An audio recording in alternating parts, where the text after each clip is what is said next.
Hello दोस्तों। तो आज की स्टोरी का नाम है समय की कीमत। एक बार की बात है, गांव में एक बूढ़ा आदमी रहता था। वो बूढ़ा आदमी अपने बेटे से बहुत परेशान था क्योंकि उसका बेटा बहुत ही नालायक और कामचोर था। वो कोई भी काम नहीं करता था, बस गांव में इधर से उधर घूमा करता था। उस बूढ़े आदमी ने एक दिन अपने बेटे को सबक सिखाने का सोचा। उसने अपने बेटे को एक दिन अपने पास बुलाया और कहा, कमरे में अंदर अलमारी में एक घड़ी पड़ी है, उस घड़ी को लेकर आओ। लड़का उस घर के अंदर गया और उस घड़ी को निकाल कर लाया। फिर उस बूढ़े आदमी ने अपने बेटे को कहा कि अब तुम एक काम करो, इस घड़ी को लेकर अपने साथ बाजार जाओ और जितने भी लोग तुम्हें मिले उनसे इस घड़ी की कीमत पूछना। अब वो लड़का उस घड़ी को लेकर बाजार चला गया और उसने बाजार में जाकर सभी से उस घड़ी की कीमत पूछी। किसी ने उस घड़ी की कीमत 500 बताई, किसी ने 1000 बताई तो किसी ने 800। सभी ने उस घड़ी की कीमत अलग अलग बताई। कई लोगों ने एक जैसी भी बताई। वो लड़का अपने पिता के पास वापस आया और उसने कहा कि पिताजी, सभी लोगों ने इस घड़ी की कीमत अपने हिसाब से बताई है।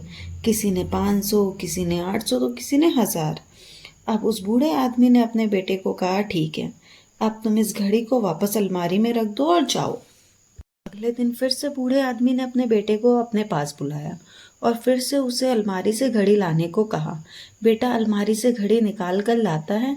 अब बूढ़े आदमी ने अपने बेटे को कहा, जाओ बेटा, और इस बार जो घड़ी के अंदर समय चल रहा है तुम उसकी कीमत पूछ कर आओ। लड़के को समझ नहीं आ रहा था कि उसके पिताजी उससे क्या करवाना चाह रहे हैं। लड़का दुखी मन से फिर उस घड़ी को लेकर बाजार जाता है और बाजार में सभी लोगों से उस घड़ी में चल रहे समय की कीमत पूछता है। लोगों को लगता है कि इस लड़के की मानसिक स्थिति ठीक नहीं है। कल ये घड़ी की कीमत पूछने आया था और आज समय की। कुछ लोगों ने तो उसे भगा दिया और कुछ लोग उस पर हंसने लगे। अब लड़का परेशान हो जाता है और सोचता है कि ये मेरे साथ क्या हो रहा है। तभी वो आखिरी बार एक बूढ़े आदमी की दुकान पर जाता है। वो बूढ़ा आदमी बहुत बिजी था। वो बूढ़ा आदमी लड़के का सवाल सुनते ही समझ जाता है कि लड़का क्या पूछना चाहता है। उस बूढ़े आदमी ने अपना कुछ समय निकालकर उस लड़के से कहा, बेटा, जो ये समय है ना, जिसकी तुम कीमत पूछ रहे हो, इसकी कोई कीमत नहीं लगा सकता।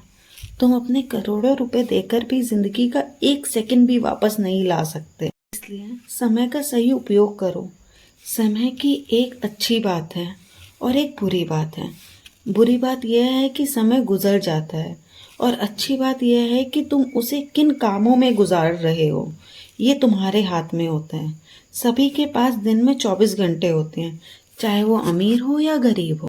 बस ये तुम्हारे हाथ में है कि तुम उस समय से क्या नया कर सकते हो। तो अपने एक एक पल का हिसाब रखो कि तुम उन्हें किन चीज़ों में उड़ा रहे हो। उस बूढ़े आदमी की बात सुनकर उस लड़के की आंखें खुल गई, मानो उस लड़के में एक नया बदलाव आ गया हो।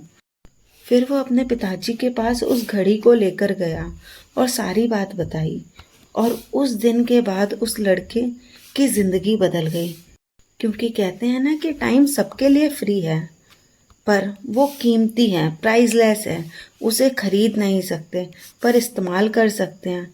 उसे रख नहीं सकते पर स्पेंड कर सकते हैं। अगर तुम एक बार इसे गवा दोगे तो तुम कभी इसे वापस नहीं पा सकते। इसलिए अपने टाइम का सही उपयोग कीजिए।